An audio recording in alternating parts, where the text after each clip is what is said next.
I imagine most of you are probably aware of like how to read splits since you watch Cult. So as you can see, there's like about a 6-minute time save in this run. It's really not optimal. There's multiple mistakes on my end and also just areas of bad RNG. So this is, aside from 101%, this is the next main category that can have a pretty decent amount of time save. 101% can actually have about 25 minutes of time save compared to my somewhat best. But there is a lot of grinding for chroma, because this is like sort of an RPG, so we need a lot of chroma to upgrade your weapons, and that takes about 20 to 25 minutes in a run, so it's not very fun. And most of it is done at about the same time. So there's not really too much of a break between doing the, like, different types of chroma that you have to farm. Let's see, you just did some Pokemon. You lost a single match each. Oh, so 1 for 1? It's not too bad.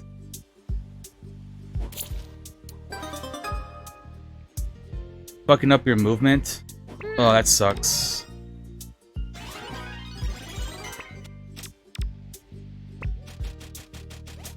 I've had bad luck with fights lately because the enemies have been attacking Greg. So in fights in this game, there doesn't really seem to be any sort of reason for why certain enemies pick up threat. I mean, why certain party members pick up threat and others don't. I mean, you would think logically, like, if one of you is doing a bunch of attacks and doing damage and stuff, that would generate threat. But no. Sometimes you can just have the enemies go for your characters that haven't been doing anything.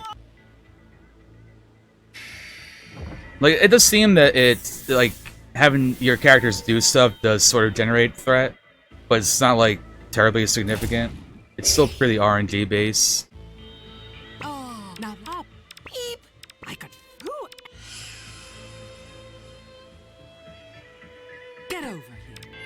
So an important thing in this run is characters can have team attacks, and there's like a little synchronization bar, and as you do fights and you kill enemies, when you get perfect hits and blocks, sometimes you get a little dialogue option that appears, and you're just kind of like, one character gives a thumbs up to another, it's just a little compliment, that builds that up. And once 2 characters have that completely filled up, they do a team attack, which is basically like a unique thing between those 2 characters. And it's usually something pretty powerful. Like, if Steven and Greg do that, they'll heal every character in the party, and also do an overheal. So everyone gets like 125% health. Now, what we're concerned about is getting Connie and Steven synced up, because they fuse into Stevani. Basically, in this game, if a character is a gem, which is like a non-human entity, Steven is a half-gem, the little kid in the star shirt. Generally, well, most of them in this game, they can fuse. It's like they both fuse and form a different character. And since Steven is a half-gem, he can fuse with humans. So he can fuse with Connie and forms Stevani. And their main attack is that they do like a flurry of blows, like just like a bunch of attacks in succession. And we use that against the first boss, and defeat the first boss pretty quickly. And then basically every other boss we one-shot, because we exploit a ability that Connie gets a little bit later into the run. 7 and 8, 8 and 8. So I need Connie to do like at least 2 8s or 1 9, and then Steven doesn't have to do like a second hit. He just like runs in and smacks them. That saves a little bit of time. There's like various little things in the run that you can do to save time like that.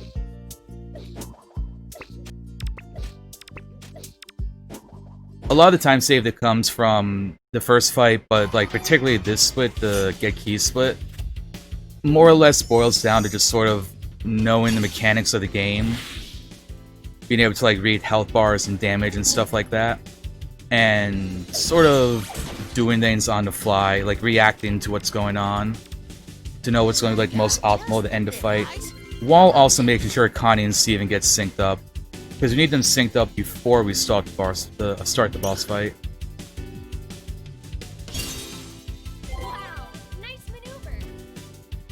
Oh, you are? You only have 1 day, by the way, just so you know. I think it ends tomorrow. It ends in like 10 hours or something like that. I literally just went today because I've been debating whether I wanted back there or not and get it, and I ultimately decided that it's definitely worth it.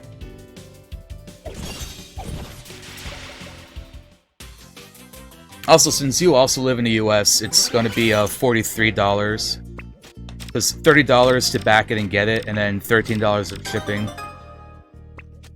Which, funnily enough, I looked up the shipping, so I wanted to see what it was to other countries. And China, it's only $12 to ship it to China. So it'd be cheaper for me to, like, get it if I lived in China than living in the US. I just kind of found that interesting. Although I also wonder if that's like mainland China or Taiwan. Either way, though, I think they get sent out from like the US, so I don't understand why it would cost less to send out to China than the US. Just, you know, distance alone.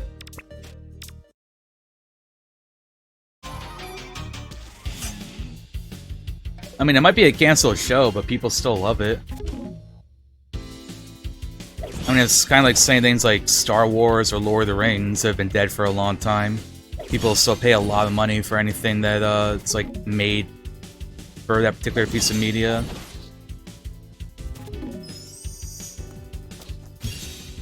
It's like here, for example, optimizing fights, attacking that enemy, having Steven dash so that that blue enemy goes to the top near the other one, and that way Connie, when she attacks them, she'll be able to hit both of them. As you'll see here, this one gets the main amount of damage, but the other one still takes a little bit.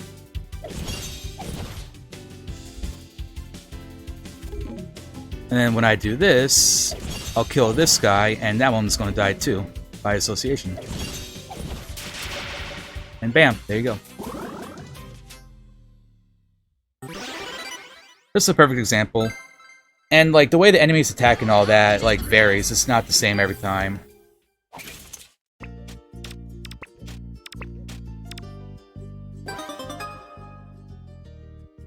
I do agree though that that is kind of expensive. But it looks to be of like pretty decent quality from what I've seen. Luckily, they've been pretty open about everything you're going to be getting with the package. I also hope I win some of the giveaways they're having too. For anyone who doesn't know, which is probably everyone but me and Kirby, there's a Kickstarter going on. I don't have a link to it, but it's basically a card game. I don't know what to compare it to. I guess like Munchkin or something. It looks like everyone everyone like works together. There's a bunch of Steven Universe cards. You're like fighting against enemies. Seems very nice and wholesome. And I absolutely love Steven Universe, so it was kind of like a no-brainer for me to go ahead and grab it.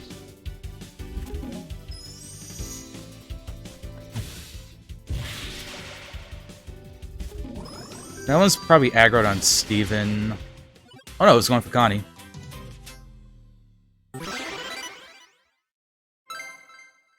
So yeah, as you kind of saw there a little bit, when an enemy, like if an enemy is attacking Connie, and then Steven deals the final blow, the two of them will get their kudos bar raised up. So that's like something else you're kind of doing when you're trying to do these fights here.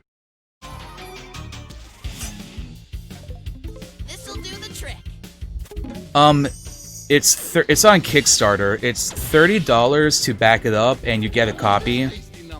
And also in the US, you have to pay $13 shipping on top of it. So it's like $43 technically to get it.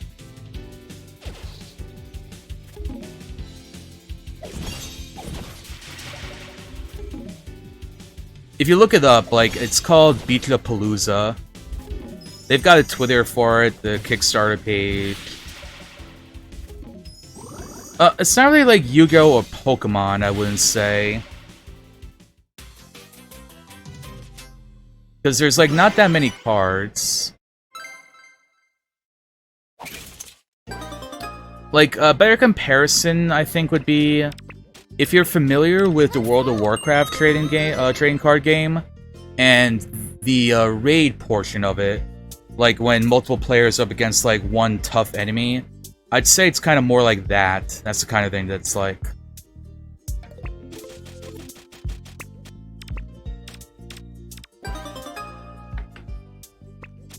All right, yeah. Batch it up. One thingy coming right up. Yeah, it's definitely been on the pricey side. Although, like, keep in mind, like I said, like, it is Kickstarter. It's not like an official Cartoon Network thing. So, like, these are, like, fans, like, just, like, I think it's just, like, 2 people. They're just, like, put all the effort into, like, designing a system and, like, all the cards, all the graphics, too, that's, like, on every card.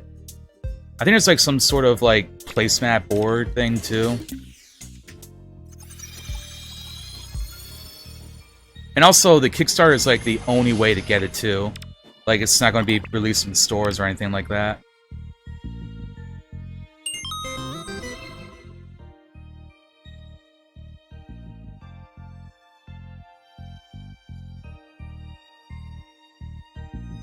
It would have been, like, a no-brainer if I wasn't, like, slightly tight on money.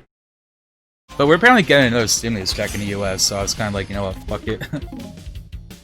I'm getting another $1,200, I'll throw like 40 bucks of it towards some Steam Universe merch.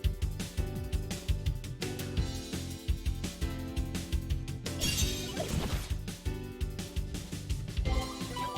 good. Yeah, so Steven and Connie need to do one more kudos. Coming right up. And then they'll be fine in Waterfall Way. The other way characters build up is there's like little random dialogues that come up occasionally as you're going around the world. And basically Steven can tell like one person is doing really well. And so like he gives them like a little thumbs up and they get a little bit of experience and then their bar will also raise up a little bit.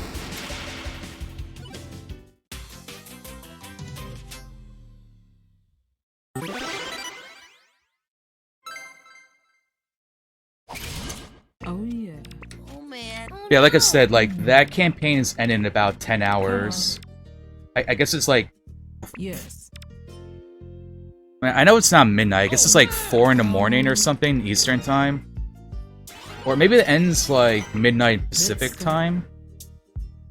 Yeah, maybe that's it. Maybe it ends at midnight Pacific time. Yeah, like literally less than like 10 hours to get in on it if you want to.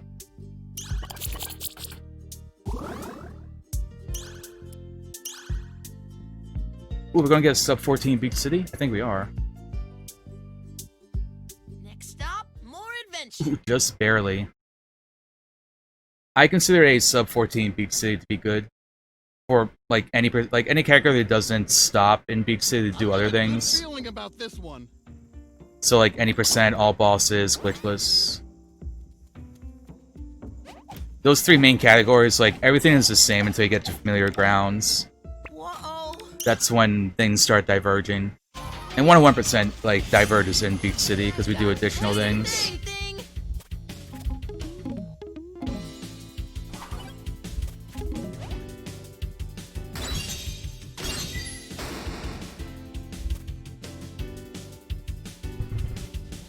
Now this fight is basically all RNG. I'm just kind of hoping they keep on attacking Connie and Garnet.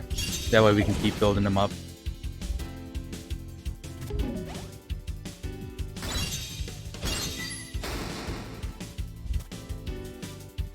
And sometimes they'll just decide to attack Greg for no particular reason.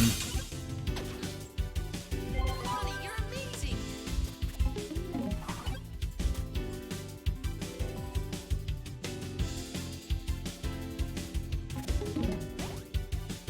Now this should affect Connie and all of them. Nope. It can just be really random like that. That's fine. I'm just going to kill this one. Because we have one more fight to do in Familiar Grounds. All bosses, this would be the last fight that you do where you don't fight any bosses. In Glitchless, however, we have one more fight here, one more fight in the Great North, and 3 fights in the Forge, which you can't see on the splits, but that's after Pyramid. So I have like Yes. my splits are collapsible. It's like it's pretty cool. I love how you can do that. And with this game, it's like so convenient because it's like each area just like divide them up. It's like Beach City, it's all in one category. The Woods, all in one. Great North, all in one. Oh yeah, also Polar Bear, something really cool. Hang on to you, super. So you know how we've been like, well, I don't know if I've been talking to like you about this or not, but like a way so that you can see like cutscene triggers and stuff. Belf has a friend who's been working on it, and it apparently has come along fairly decently.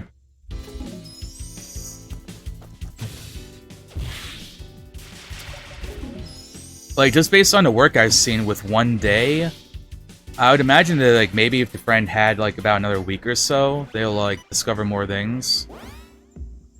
Cheeseburger backpack. Or, I mean, like, sort of, like, perfect the ability to do that.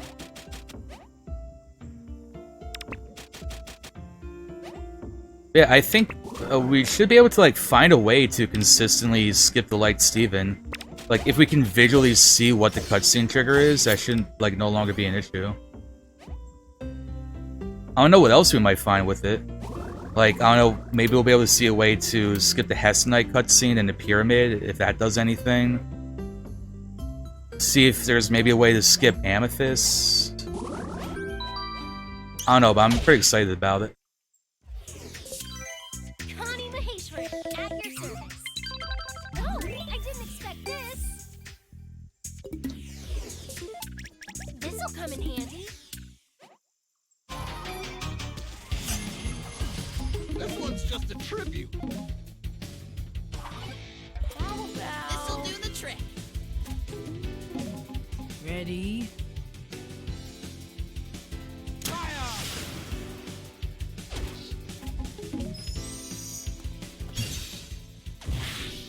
I also love, I didn't mention this, but whenever a character plays an instrument, which is just, Ready? which is just Greg and Steven, the instrument gets added to the battle track.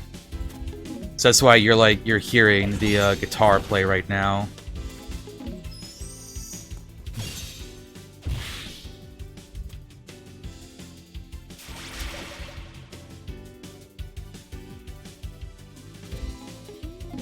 Ready?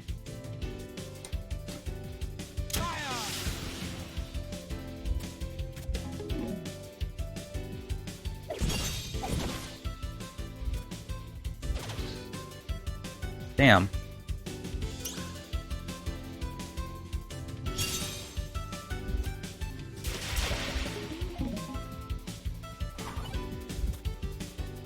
This should sync them up.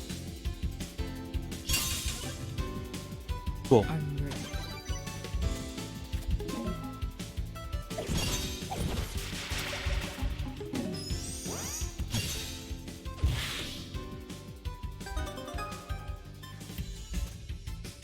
This one's probably gonna get to attack one more time. No?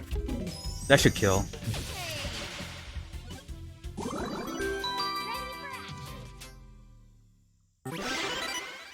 Alright. Probably losing a little bit of time.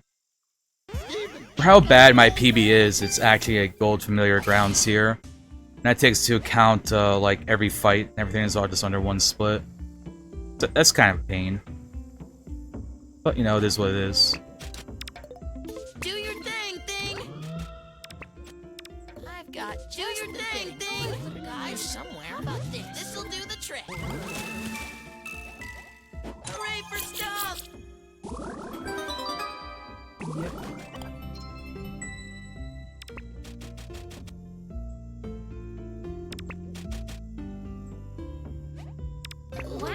I know. Yeah.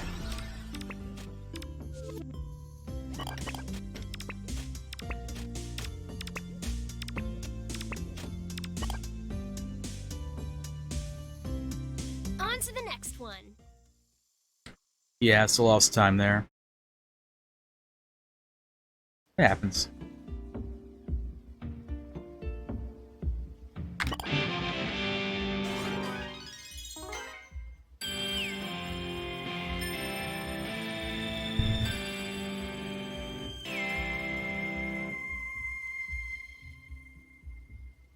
Easy does it. Ah, close. The way that key comes out of the chest is random. So, like, I always switch over to Connie, and I basically hope that it ends up going in that spot. Because then she'll pick up the key during the dialogue, and it saves, like, a little bit of time. Hey, hey. Hey. All right. Yep. And here's Amethyst.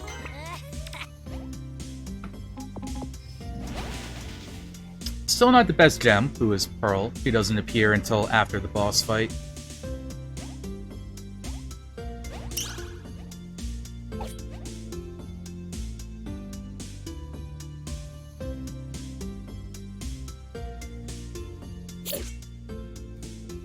Now, we don't actually use Pearl or Amethyst in the speedrun, except for later on the party gets split and you're forced to. But in all the fights, you don't use them. Although in Glitchless, there is a strat to use Amethyst in the Great North. You could basically either use Amethyst or Garnet, or Connie, I mean. I do the Connie way.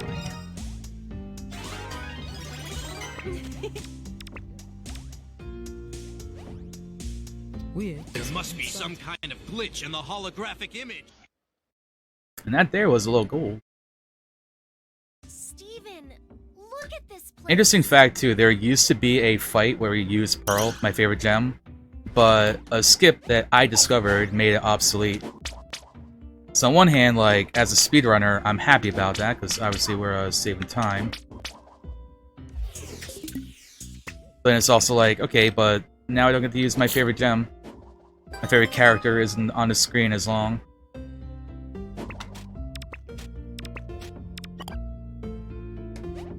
There is an extended category called Connieless, which was created specifically because Connie is pretty overpowered. Connie's basically the reason why, like, because we use her in every single boss fight, and she's the reason why, like, 3 of the bosses we one-shot. And we would basically be able to one-shot one of the enemies too, but it has 3 different phases, so, like, you can only do max damage, it doesn't carry over. So the aim of Connieless is basically, you can't use Connie, so you have to kill the bosses in other ways. Or kill all the enemies, really. And essentially, without Connie, Pearl is kind of like the next strongest character. Because she does a lot of DPS, and her attack is only 2. Like, only costs 2 star points.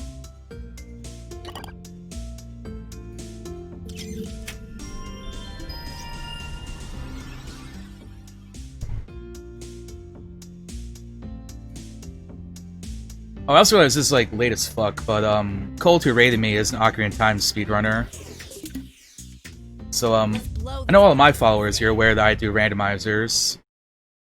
And, Colt does, like, actual speedruns. We're here. So we want to see someone doing cool tricks that I don't do. Give Colt a follow. It's a night. Kenneth. Was it? Now what? Let me show.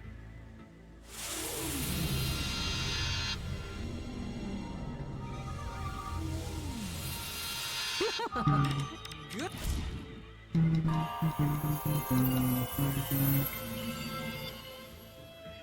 You know, I've, like, kind of been given some commentary on this run. Oh man, it's Maybe if it goes well and I bring it to the end, I can make this, like, a marathon submission video thing. Get ready. The nice thing about Glitchless is how, like, because it's Glitchless, even if we discover more things, the route probably really isn't going to change much. The things that we discover are basically just going to be going to other categories. It's like, oh cool, we discovered a new thing, we get to ban it from Glitchless now. So yeah, here we have Stevani, so we throw an attack ban onto them. We're waiting to see if Dave is going to attack so I can interrupt it. Which, it's not. So, 1 hit. 2 hits. Throwing on that. A little Star Crew to give us 6 points. And 3 cycled. Dave can always be a consistent 3 cycle. The no glitches allowed? No, that's actually why I was thinking about it. Because, for one, I just submitted all bosses to, a marathon RPG Valkyries, I think it's called. Then I remembered, the no glitches allowed, and I don't have a submission video or anything for this. Oh my goodness. Wow. Oh no. And, I basically, like, sort of started commentating because Colt raided me at the beginning of a run. It's like, yeah, you know, why not just continue with that? I'm gonna grab a level up charm here, and we're gonna go to Bismuth's Forge. Oh, totally forgot to split there. My bad. All right, here we go. I would split it right after the fight, like when the thing appeared, just like I did in Beach City. So we come here very briefly to upgrade Steven's shield. You have to upgrade at least one weapon before you can progress with the game. And Steven's basically is the cheapest to do, and it's also the least out of the way. We don't bother grabbing any of the other ones because it would just waste time. The only category that upgrades anything else is 101%. Since you need to upgrade every weapon, you need to upgrade. Basically, every character has 2 weapon upgrades, so you have to upgrade both of them, like every character twice.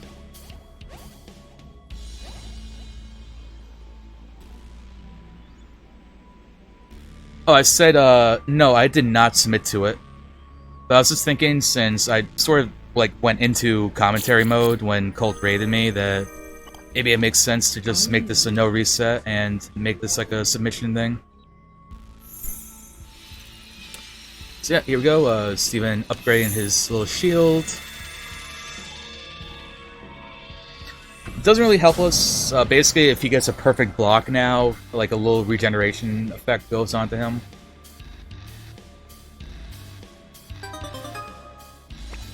Well, I guess this shouldn't say it's completely useless. It's just, in all bosses, it wouldn't matter. In Glitchless, since we still do a couple of more fights where Steven may get hit, particularly the ones in the Forge, where we're kind of under-leveled compared to the other baddies, it would be kind of useful there.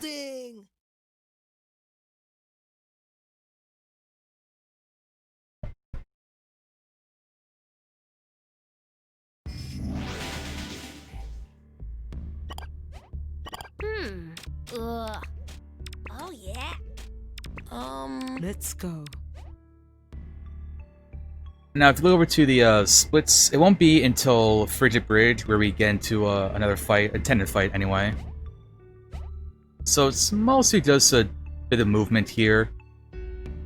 Too Cold Cave is where things get a little bit funky, because we're going to have to basically get past 2 enemies to get to the end. They're patrolling around. Kind of like this guy here. Like, this guy, easy to avoid. Too Cold Cave, the 2 of them are pretty difficult, because we have wizard enemies to avoid. And in this run, we do not like wizards. Wizards are bad news.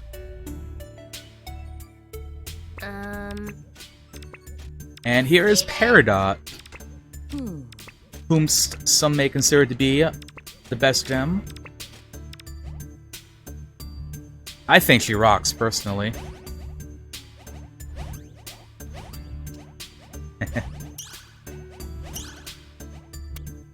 It's funny because gems are rocks.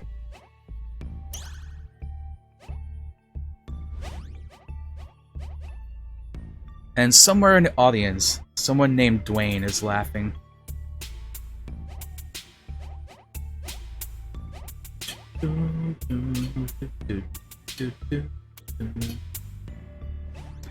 So yeah, normally when I'm in this area, I'm just like either talking or humming along to the song.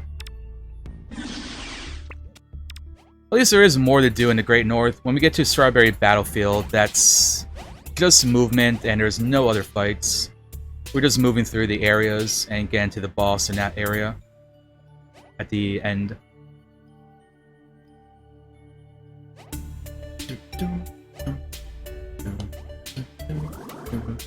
So in this particular area, we just kind of chill, which is pretty cool.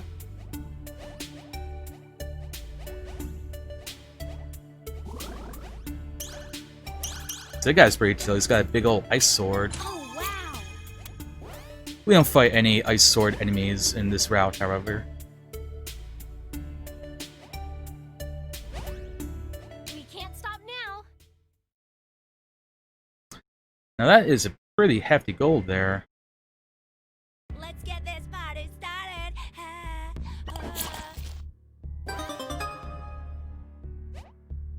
Almost makes me wonder if I have forgotten something. I don't know how often other speedrunners relate, like, when you get a pretty big gold, you're just like, okay, that's gotta be fake, I didn't do something.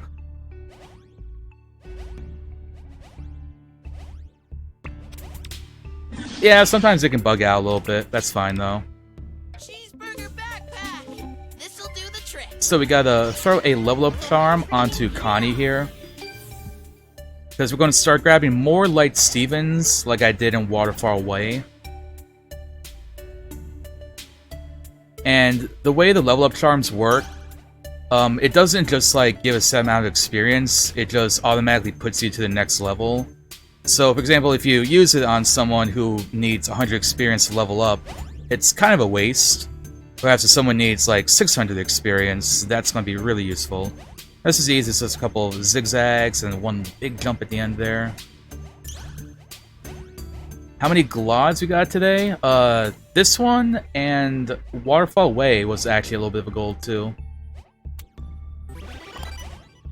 So we grab that Light Steven there.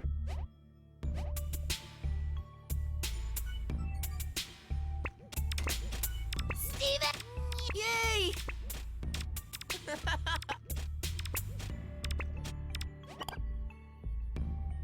And into 2 Gold Cave we go. Ready when you guys are.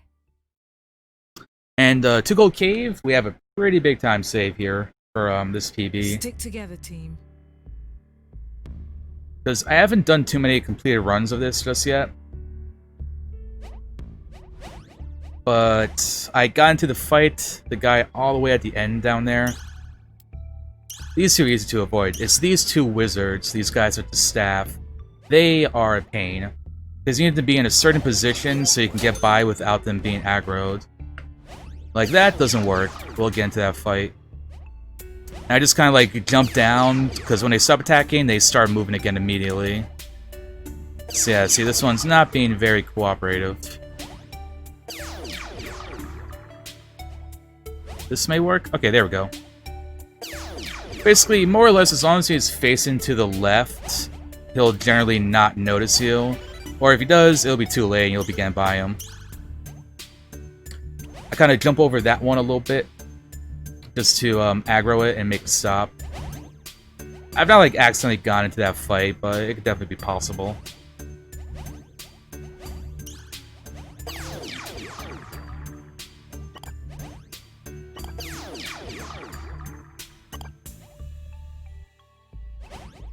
There we go, so that's Snowball not moving anymore. And we got through. A little bit slow, but I am saving time.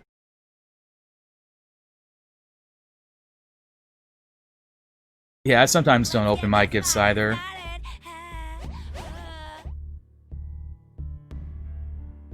Mostly if like we're already like filled up, I just kind of don't care as much.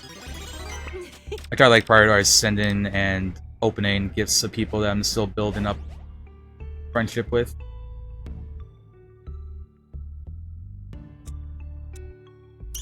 So here we're going to have our next non-boss fight. We're going to fight a snowball up here to grab the key and get to the one down there. Which we actually have a way to skip in all bosses. Connie Maheshwari, at your service. Oh, I didn't expect this. So we give this guy a little bit of a smack, get into the fight. First thing we do is toss on the fire salt. Coming right up. So now whenever anyone attacks an enemy, it basically puts like a little fire debuff on them. And so they'll start taking damage.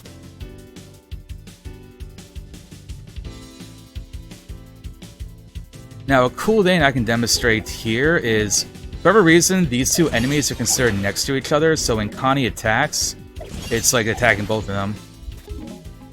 Well, it's attacking the other one, because the game, for whatever reason, considers them to be in range. Now, that's fine, the spikes don't matter. We're going to toss on that star fruit that I just bought. Guys, how about this? And we're going to attack this one. Oh, man.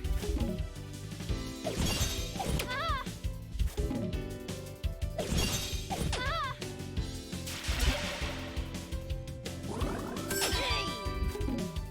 It's off one attack, but that's fine.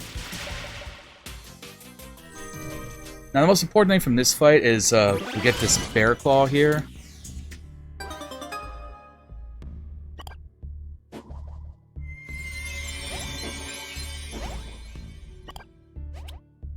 Not every day you get to collect treasure.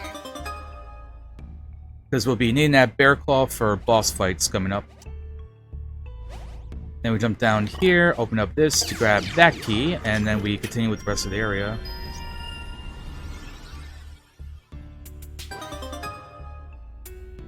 Yeah, right, Polar Bear?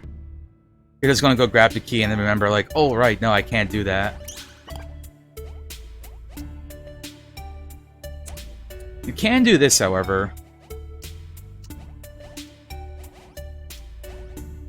So for the purposes of Glitchless, we determined that that is like within the parameters. Because we don't skip like a significant portion of the area, nor are we neglecting to grab any key items. Stuffs are all down there. So all the characters have different movement speeds in the overworld. So as of now, Connie is the fastest person we have in our party. So whenever possible, I want to be controlling Connie. And doing that jump right there, you kind of don't know who's just going to like randomly respawn on top with you.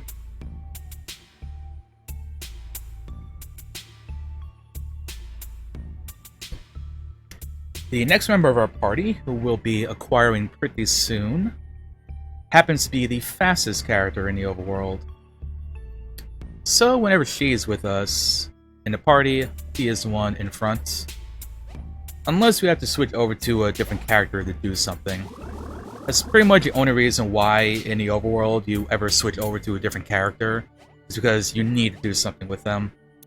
Like you need Steven to do a roll or a double jump, or you need Amethyst to use her whip and grab something. Looks like another win for the Crystal Gems. So yeah, that fight was a little bit slow. I attacked the bottom enemy instead of attacking the rightmost enemy, so the first one didn't get the fire salt debuff. But here we are at our second boss. Log date. What are you doing? Tis not Peridot, it is Squaridot, Hey, named for her I'm getting triangular head, as you can see. That's why they named her Squaridot.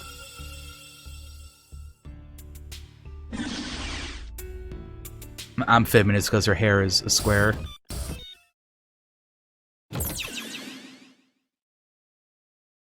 So Squaridot has RNG. There's two different attacks she can do. If she does the other attack, we'll lose about 22 seconds. And that's like a big whirlwind vacuum attack. We don't want to get that. Ready? We want her to throw an energy ball at us.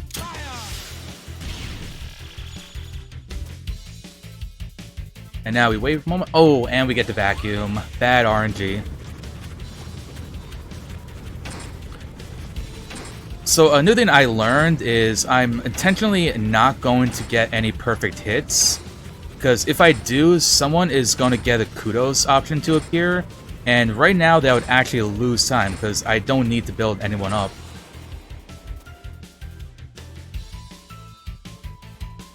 We're already like losing time because this isn't the optimal way, but it's a way to guarantee that you save like an extra 2 or 3 seconds. Or like you don't lose an extra 2 or 3 seconds. However you want to word that. And now we play tennis for a bit. She's going to insult us, very rude. Open up our backpack, get an attack item, toss it onto Connie, and then we do their team attack. Now the reason why Connie is super overpowered is because this part right here, every single one of those attacks is based off of Connie's attack. So that's her regular attack, if you have an attack item on her, if she's studying like she did right there, which gives her +1, and those can stack by the way. And also if Steven plays his ukulele. So there's multiple things that can cause a character to have an increased attack. And basically that means that Connie is super powerful. Yay! Nope. Also, interesting thing to note, even though like it wasn't as important at the moment, the same thing happens with Stevani. Every time Stevani did one of her attacks, like every individual one was based off of her attack, which is like some combination of Steven and Connie's. I'm not sure the exact makeup. I don't think they like... It doesn't seem like they combine, but maybe it's like... Each of them like gets added to some sort of percentage. Warp, warp. So the fusions always have like a little more attack than each individual combined. And the next boss, when we get to him, we'll see that again. Oh. And now we're at the barn, where everyone's favorite character, Pumpkin, is.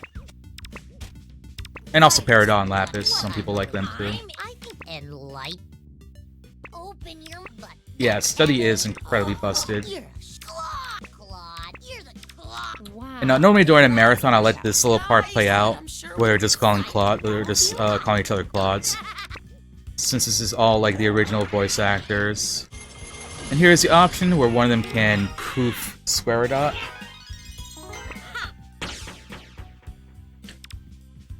So like Pearl does that little swipe with her spear, Garnet does a punch, and Amethyst whips her. Yay!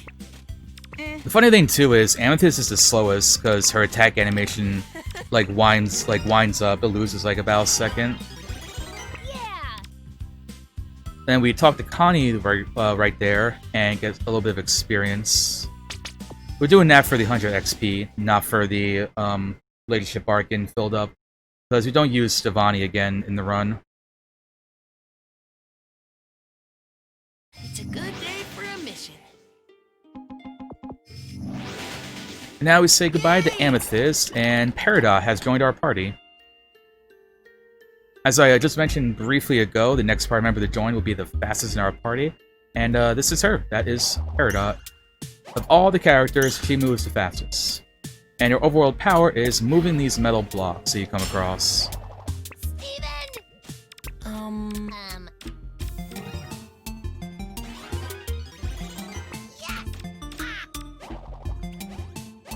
Now, in a normal playthrough, if you were to have explored some of the other areas a little more thoroughly, like gone off the path and stuff, you would have seen these blocks at some point. So you probably would be like questioning what exactly they were for. And then once you get Peridot, it's like, ah, there we go. We need Peridot to do this.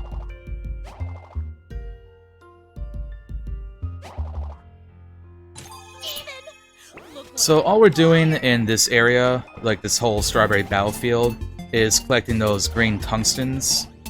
Story-wise, Peridot is trying to build a tracker so we can find out where Hessenite went to. And she needs these gems basically power that device. And we don't get into any of the fights here, so it's just basically a bunch of movement with Peridot. It's kind of like the like a platforming section of the run, you could say.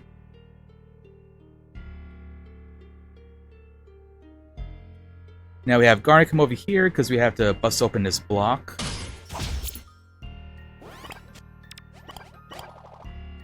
Which, it's slightly faster to have Garnet do it than Connie. Because even though Connie is faster, Garnet just has to do one smack to her fist. And it's about like 0.5 seconds faster to do it with Garnet. So nothing like particularly significant, but like, you know, one of those little tiny optimizations for time save. Here we go. Here we get Peridot doing a little bit of info dumping. Basically talking about like Hess Knight's gem and her like place on Homeworld and stuff like that.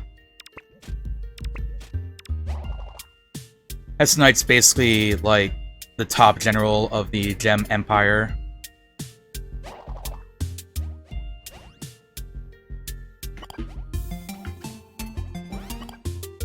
Bum, bum, bum, bum, bum, bum, bum. 6 studies work for Mace Bad RNG. Yeah, so the thing with the boss in this area that we refer to as Mace, we need the weak point to be in the stomach or to be in the arm, and this is between those two and his head. And his head, Connie and Garnet can't hit it. So usually in a speedrun, we've just been like resetting and trying to do it again, but that's not consistent because you could just keep getting bad RNG over and over again. Obviously, a really good run at a high level is just like, you know, run over, too bad. But that could be a possibility for marathons. And just to ensure that mates will like always take at least a certain amount of time and not just like arbitrarily be a couple of minutes difference.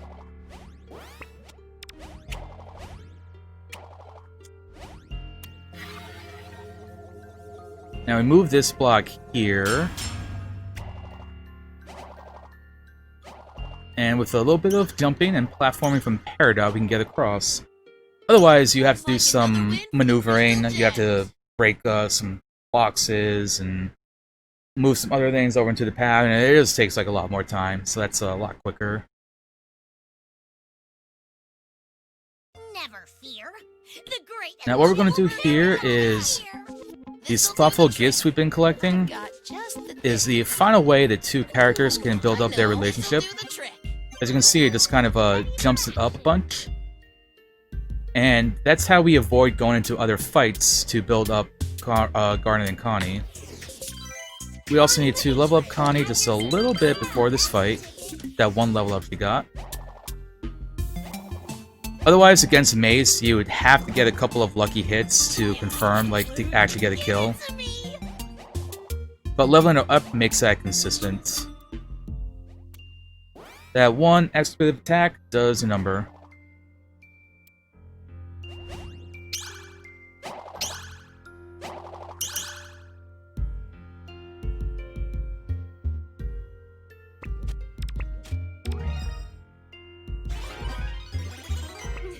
So again, that's more just for the little bit of experience that Connie gets. Now I need Garnet or Connie to be over here. There we go, there's Garnet. We have another tungsten to grab right here. Now you need to be careful because the way the game works is when a cannon fires, whoever was the character controlling at the time is the one that has the hitbox for the cannon. So if it fires while you're Garnet and you switch over to Peridot, it doesn't matter if Peridot doesn't get hit, because Garnet's the one that has hitbox on it, like for whatever reason. And that is something that I had to learn the hard way. There must be some kind of glitch in the holographic image. This planet sure is filled with peculiar places.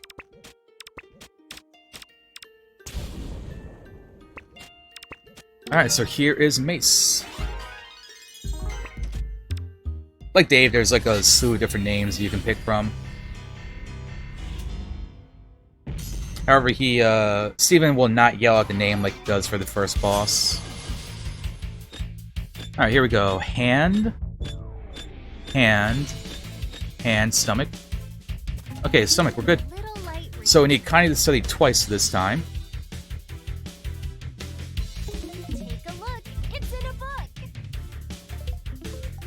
We're going to throw this attack band onto her.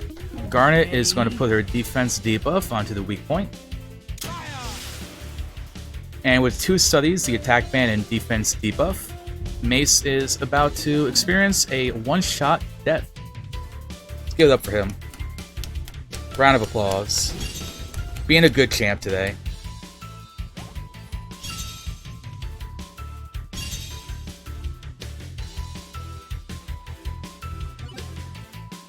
Man, he just kind of like explodes. He does a lot quicker death than Dave. Dave had to go out in style, I guess.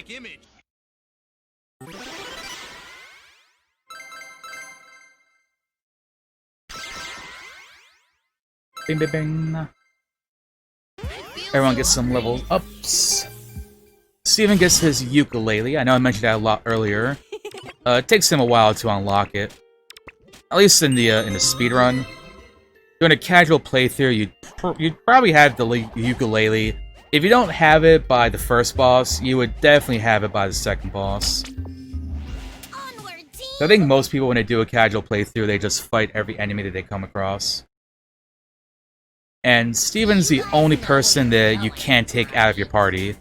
You can take everyone else out, but Steven's always gotta be with you. I mean, the game is called Steven Universe, after all. Not called Connie's Universe. Although, based on how powerful she is in the speedrun, maybe it should be called Connie Universe. So yeah, the tungstens allowed Peridot to make the tracker, and we've tracked Hessonite to the Sky Arena, which is also a location in the game. However, we're basically here just very briefly to get this little cutscene, and then we go back to Strawberry Battlefield. Now, normally, we used to save and quit out of here, but we have a thoughtful gift to grab. So we make a slight detour to grab this. Again, using Garnet because the speed, the overworld speed versus the speed of opening up the block.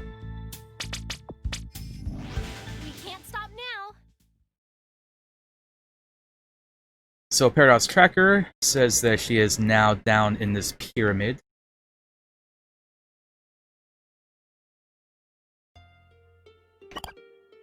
I think it's kind of interesting to note that like her ship isn't here.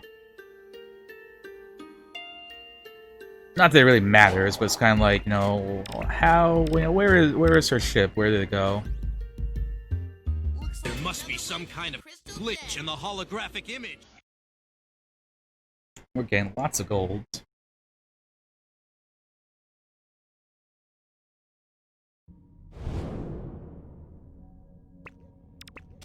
Yep.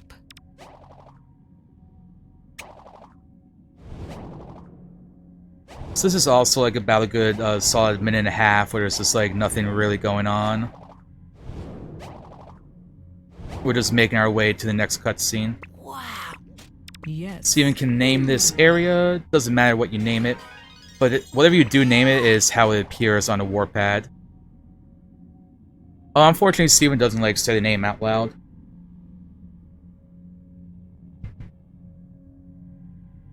But you're kind of curious why that is. Because you can name the first boss, you can name the third boss Mace, and you can name this area. But it's only the first boss that he'll actually yell out the name. Hey, Pop-Tart Pony. I actually got a raid early on, so I'm like sort of making this a commentary run. I mean, I'm still like going to talk to chat and all that, but I'm also commentating, so I can submit this to any sort of glitch categories that might exist.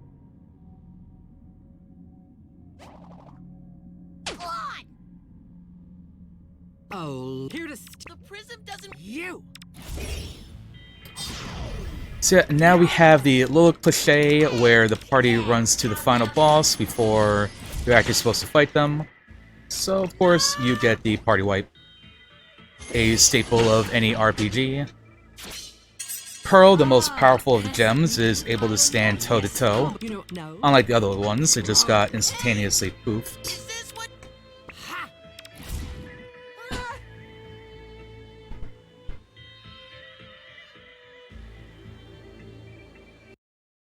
So again, we don't actually get into any fights until we fight the boss of this area of the pyramid. There must be some kind of glitch in the holographic image.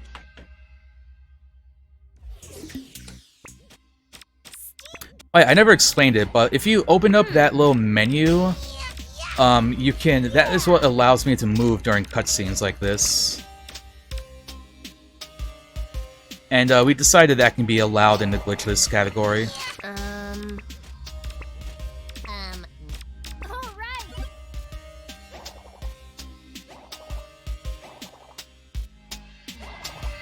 Oof, I fell.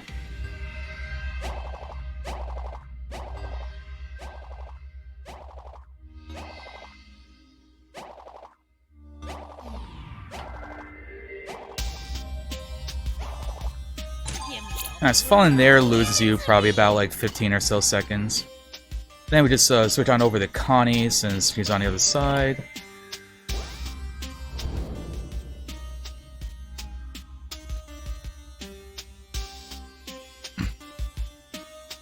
Wow, Pop-Tart, you just want to get banned, don't you? You little masochist.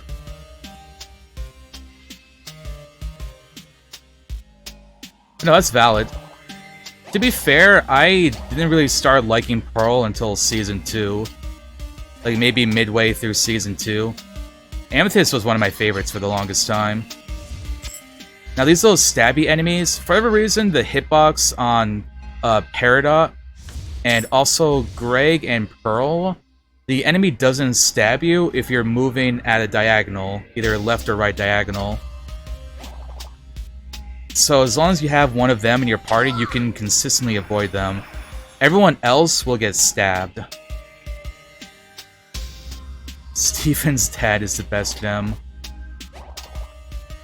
I mean, Greg is a pretty cool character. Not my favorite, but Greg is a really cool dad. Greg being the guy with the guitar in the game, by the way.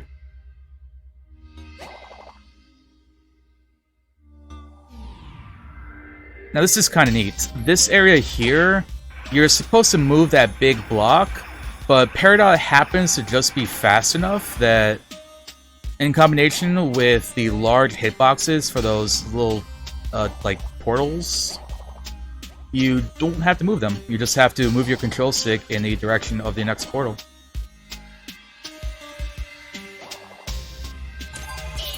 Look what I've acquired. Bum, bum, ba-dum, bum, bum.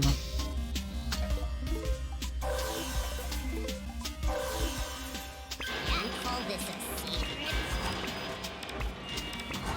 Let's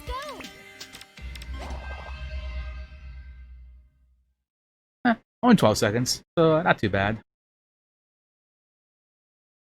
Now, since half the party is over here, it means half the party is over there. So Pearl, Amethyst, and Greg are all together, along with Ruby here. There's spoiler alerts if you've never seen Steven Universe. Garnet is actually a permafusion between two gems. Sapphire, the blue gem in the earlier area, and Ruby, the red gem right here. They're in love. They're lesbians in love. It's pretty cool. And together, they form Garnet. Now, they don't, like, join your parties, so you don't get to use them in any fights. it's not like you're missing out on some like cool abilities or anything. Although Ruby does use fire, like her gem power is sort of fire, and Sapphire's is ice. So if they wanted to, they would have been able to give them like a full sort of set of moves, but they didn't. Now coming up here is the Pearl Skip. Basically what I'm going to do is get Greg stuck behind this piece of debris and have Pearl throw her spear at this switch.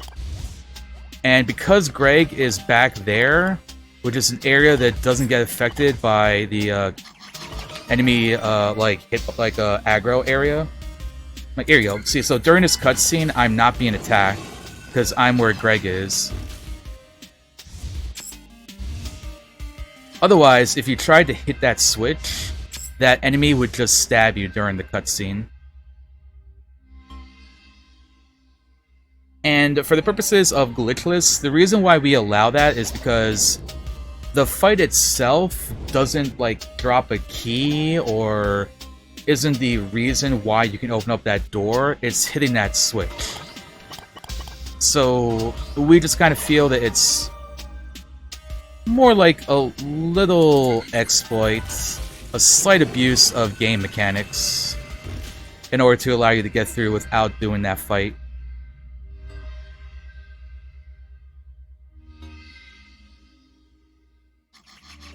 You're also not like skipping any major areas, like you're not really going out of bounds.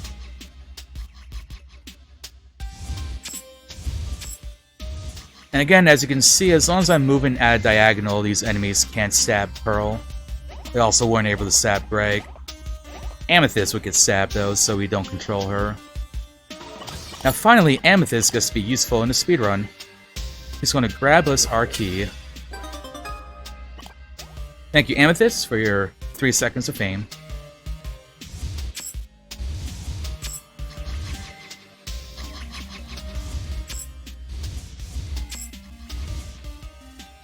One more stab, possibly? Yeah, one more stab. There's not really much of a queue for those enemies. Like, once you hear them laugh, there's probably like a 3 to 4 second window that they can attack.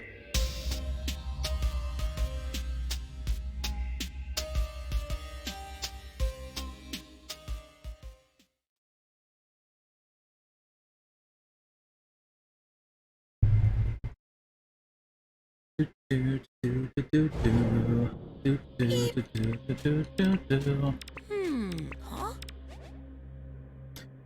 So this area here is sort of like a dream slash vision sort of thing going on. He'll get 2 more of these, so we'll see. Wow. But basically, you're just running towards these little light obelisks, and there's a little bit of Steven Universe lore that you learn from them. Mostly about Hessenite, Yellow Diamond. Oh man. The diamonds, there's 4 of them. They're like the leaders of Homeworld. That's the main planet of the Gem Empire. They're a Homeworld, aptly named. This is typically where, if I'm ever in a marathon, I say, "Hello, host. I have nothing to do, please help me." Read donations, announce something.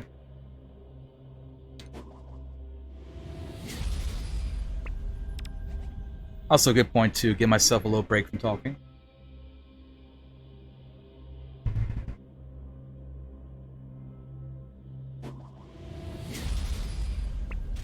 Mom?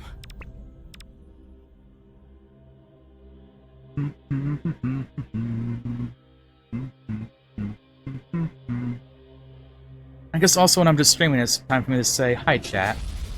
Hello, everyone watching me. I appreciate it.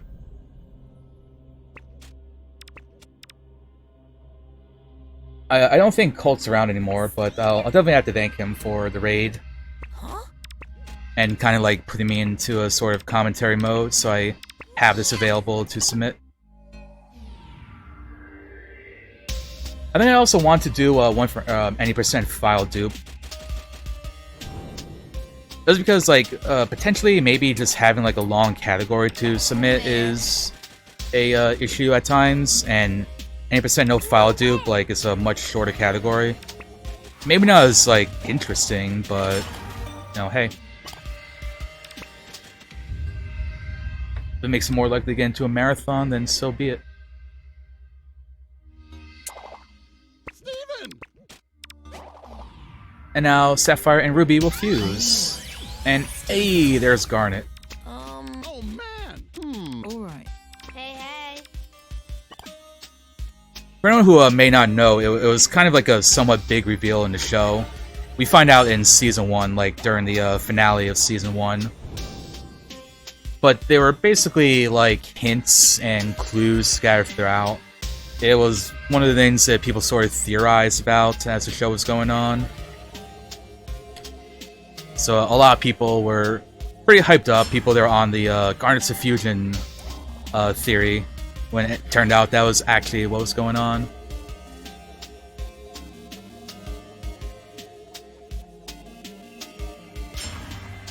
So this is basically a bunch of movement, particularly with moving these blocks to get us to the end there. See it's sort of like in the top leftish area. That's where we need to be.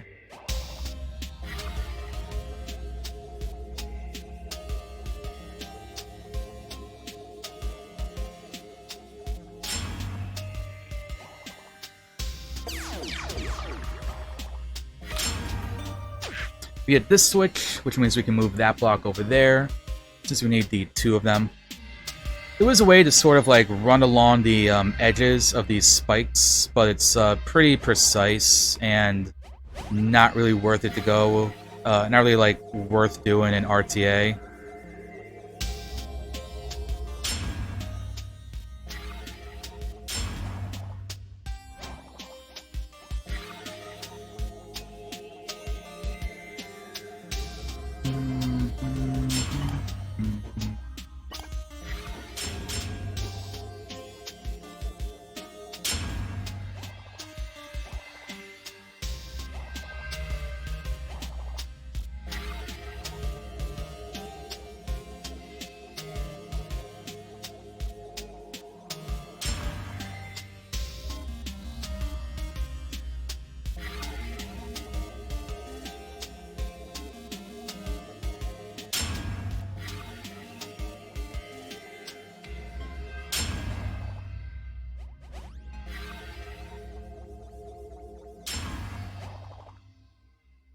Should be good enough, I think. Yep.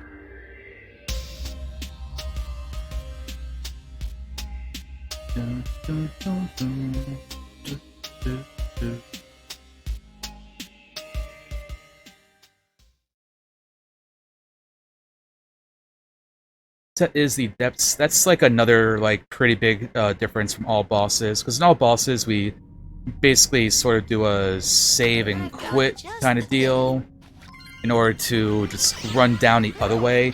We basically like come down to Pyramid, run through this whole room again, and then Ready, Freddy?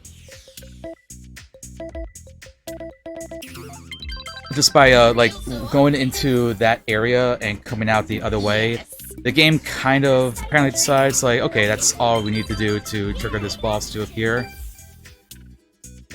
This is Garnet. Back together.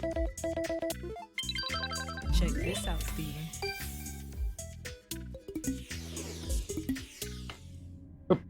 Need to also throw on this badge. Ooh.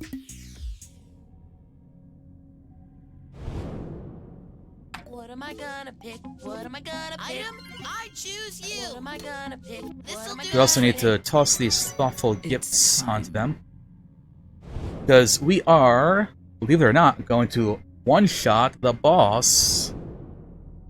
Anyone see that? Anyone see that coming? I didn't see that one coming. It's a surprise to me. This entire speedrun, I've had like no clue what's going to happen.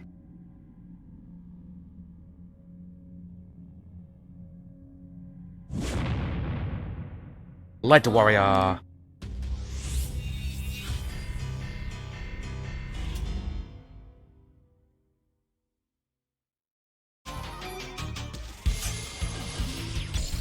Alright, so here is what he's gonna do. Jove. Connie is going to study. We're gonna go to Garnet. Garnet's gonna put her defense debuff onto the Light Warrior. We're gonna have Steven here start playing his ukulele. We're gonna jam out to that a bit. And then they're gonna team attack.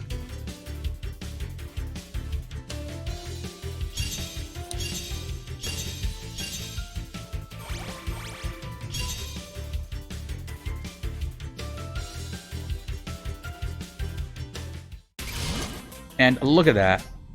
One shot. Thank you very much. Thank you very much. Oh no! Huh? That actually would have been a gold if I was just a teensy bit better at menuing. Otherwise, that was like perfect RNG for the Light Warrior. Oh no! Oh man. What? Let's go. Claude! And I'm way too far down. I want to get to this chest here. The treasure! Is there some stuff we want to grab? That's everything. So now we're going back to the forge.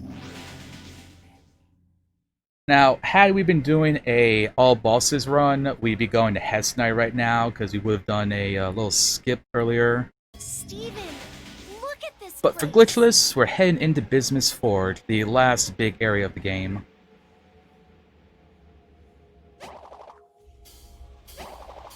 And since Paradox is fastest, once again, Paradox is going to be doing the run. He's very excited. He's got a little fist like that. That's how you know she's ready to go. He's ready to square up. I guess that would be what Square Dot would do. Paradox ready to parry up. Onward, team!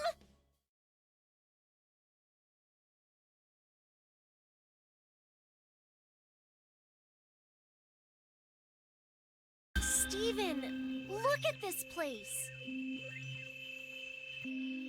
So the forge is basically just this area and the next area.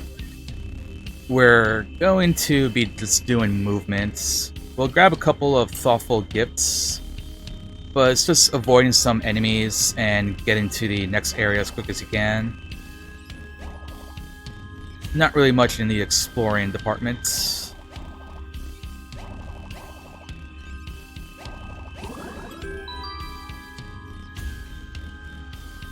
I was just doing those jumps to try to avoid those sword enemies, because they can be a bit of a pain. You can also accidentally get into a fight because Steven also seems to have a hitbox for some reason. So even if you're controlling, say, Peridot or Garnet, Steven can still get hit. And obviously, Steven getting hit means we get into a fight, and that's no good. The place that I find it happens the most to me is in Too Cold Cave. It has happened here, though. You didn't see it, and you may not see it in this run, but when they aggro, they sort of like do this slide with their sword hanging out. It's sort of like... And it's kind of scary. Not gonna lie, it's kind of scary. That is Rose Quartz, who is Steven's mom. Come on, Tim. There must be some kind of glitch in the holographic image.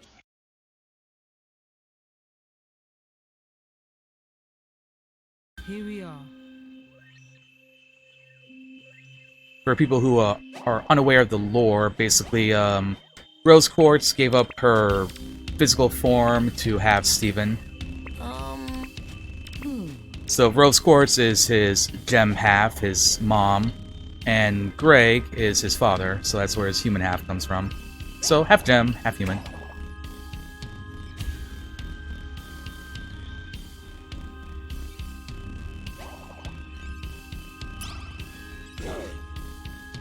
See, there you go. That's the attack it does. That one doesn't really hit you though, because everyone else is like too far behind.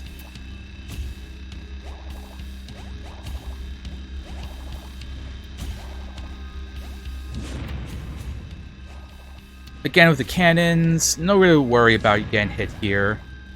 I mean, obviously, if you like switch to other characters for whatever reason, that would be no good. Time to vacate.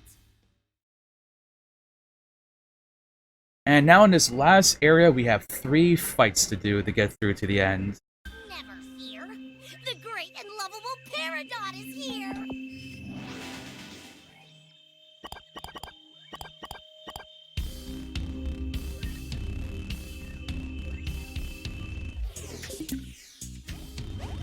I know I put it in here somewhere. So we have 1 level up charm to give to Greg. Not too shabby. And we have some items to grab. Oh, wow.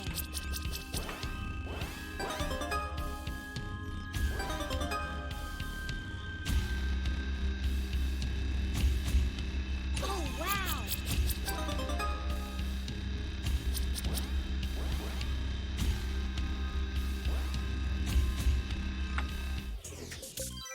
Mr. Universe, at your service. So we're gonna level up Greg. The most important thing being Speedy Jams and Star Charge. Which basically makes it so that whenever Greg This'll make is doing this ability we're about to see, he's going to also fill up Connie's study while he's doing it. Makes it go by, like, makes it fill up quicker. And so we're going to hit this enemy. I feel a jam And start session doing coming that. on. Ready?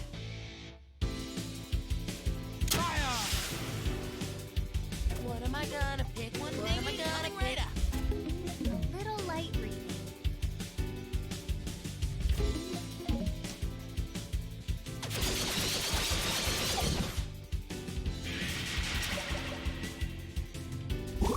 By Jove. Now it looks like that one's being aggroed onto Steven here.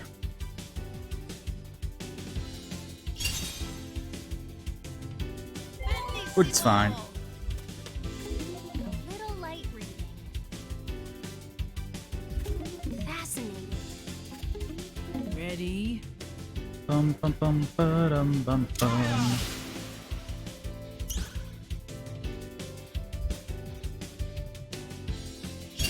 Oh, now I decided he was not a fan of Greg, which is fine.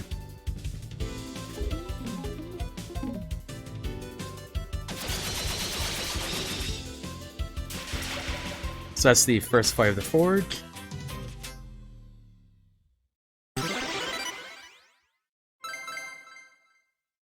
Behold the power of love. Garnet now has the ability to taunt.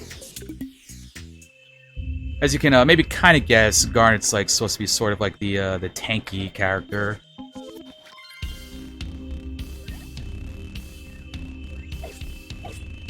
Oh, and that's unfortunate. Cheeseburger backpack, guys. How about this? How about this tasty number?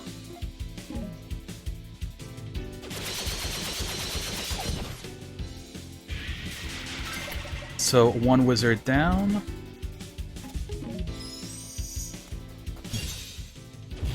We're just going to try to smack that one away. Nope. Back up, buddy.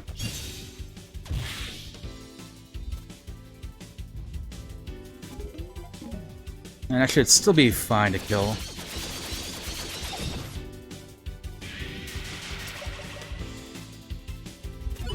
Take a look. It's in a book.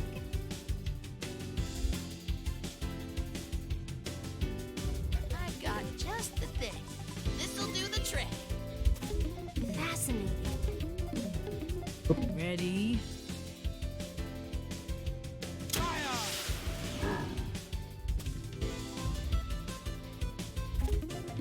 Gonna do one more study, and then this one should die.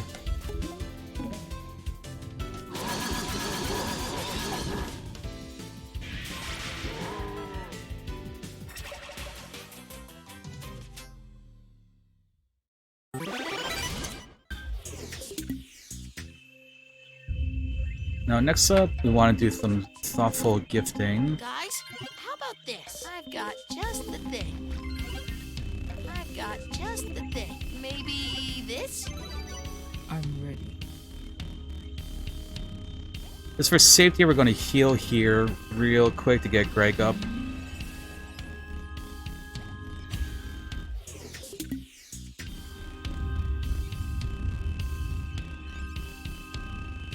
Ooh, I know.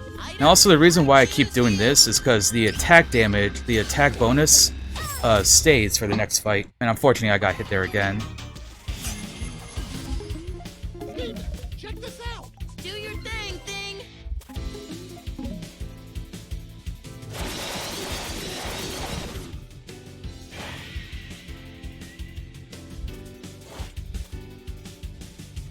That's fine when they're in the air if they get damaged. Not like that.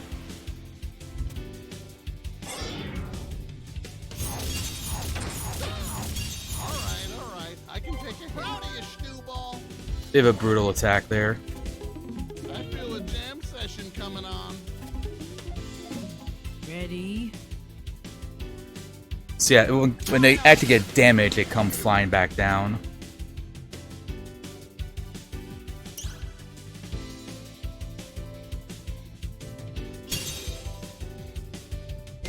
Sonic's the coolest and everyone knows it.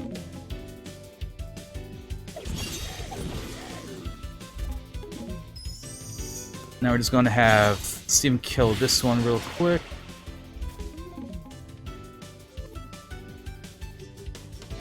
Guys, how about this? By Jove. Ready? Fortunately, that one went up to the air, but we're going to knock it back down.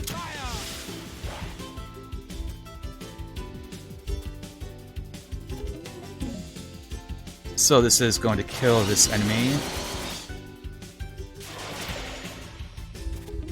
Take a look. It's in a book.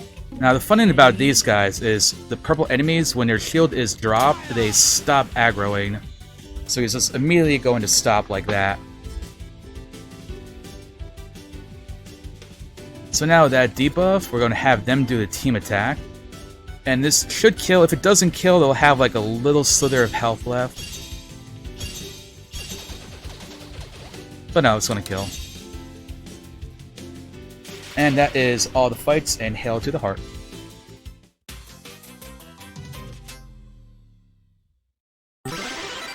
And coincidentally, everyone levels up, so all be at full health. Training paid off.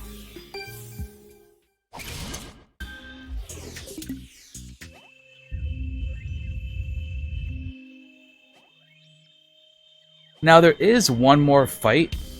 However, we don't do it in Glitchless. All the fight does is get us a key, and the key can be used. The keys in this game can be used to unlock hidden areas. Every area has one hidden area that's locked behind a key, and there's a key that's basically just hidden somewhere. They're not tied to the specific ones, so you just need a key.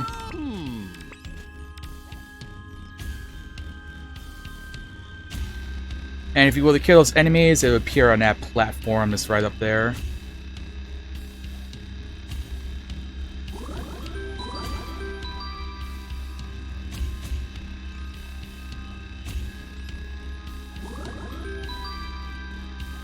Now, unfortunately, I am going to be losing a little bit of time on my splits here. Just because that second fight in particular wasn't really that good. They were both kind of meh.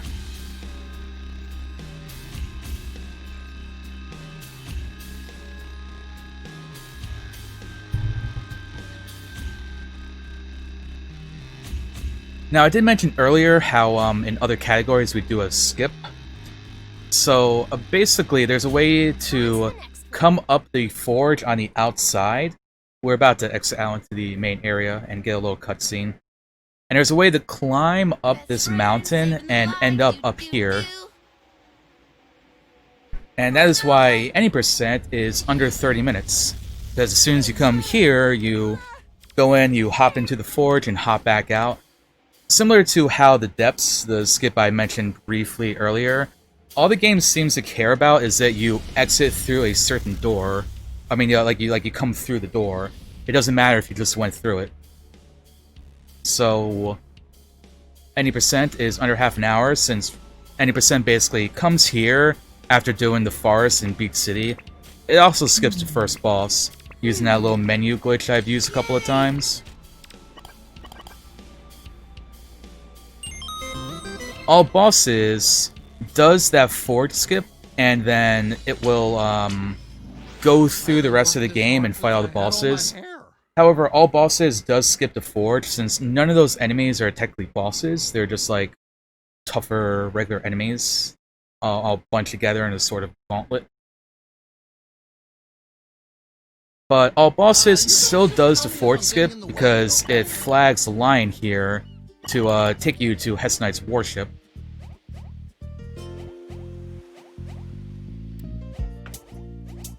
Now we do a little temple jump here. That's what we call this trick. And instead of running around the mountain, it saves a little bit of time. It saves about 12 seconds. And we use that in every category.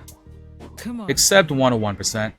Because 101% comes to Beach City, and at the end you still have like a little bit of cleaning up to do and things to collect. It's a good day for a mission. I know I put it in here somewhere.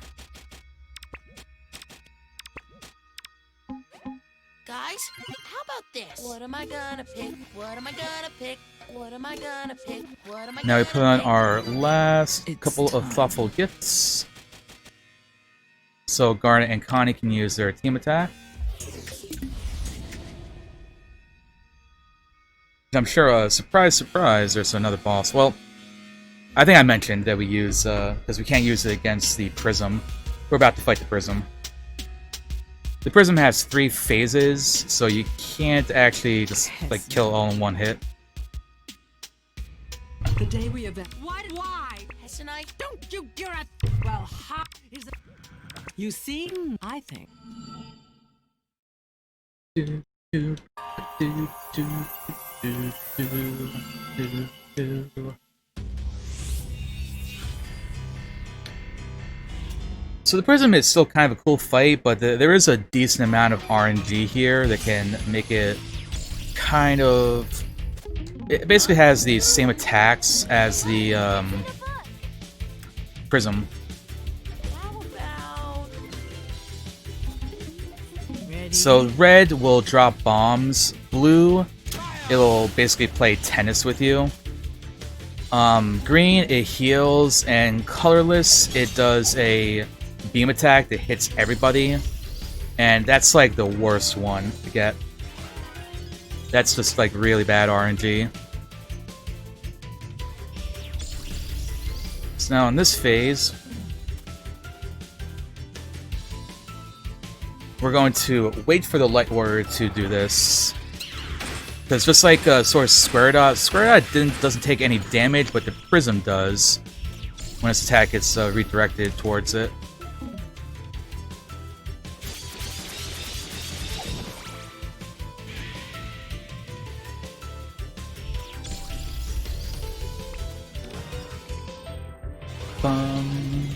Now, if it's blue again, that would just be like really good RNG. Blue would be amazing. Just like that. Ready? And probably want to toss another defense debuff on it, just to be safe.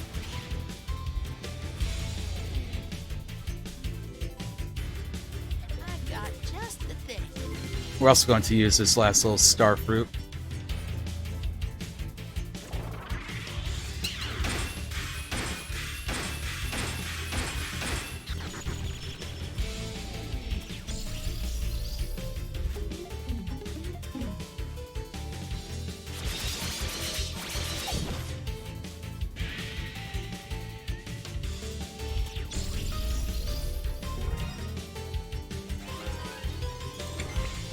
There we go. And that is the Prism. Really good RNG. If I had not messed up the jumping a little bit in the beginning, I probably would have actually golded this split. Now here's Hess Knight. Best track in the game, in my opinion. Especially when Greg's guitar gets added to it. It's just magnifique. By Jove. And now we want Hess Knight to attack Light Warrior, because then Steven can heal and put a massive debuff onto her. Now that is just rude. Cheeseburger backpack.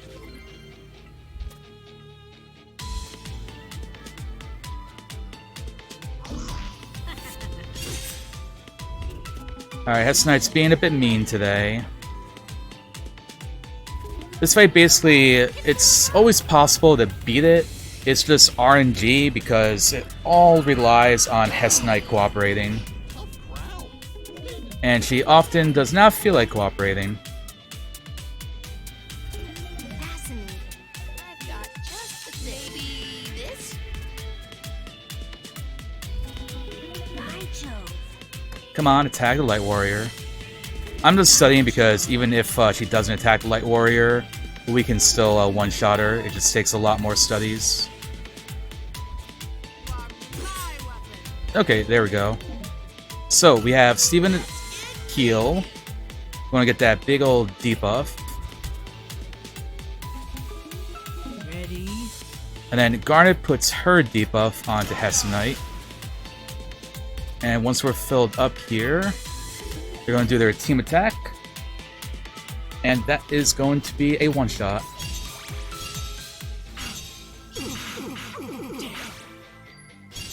And time, when the screen flashes white like that. And that is a run that I sort of commentated and also ended up being a world record. So that is the new Glitchless world record, 131.51. I knew it. Of course, you should just.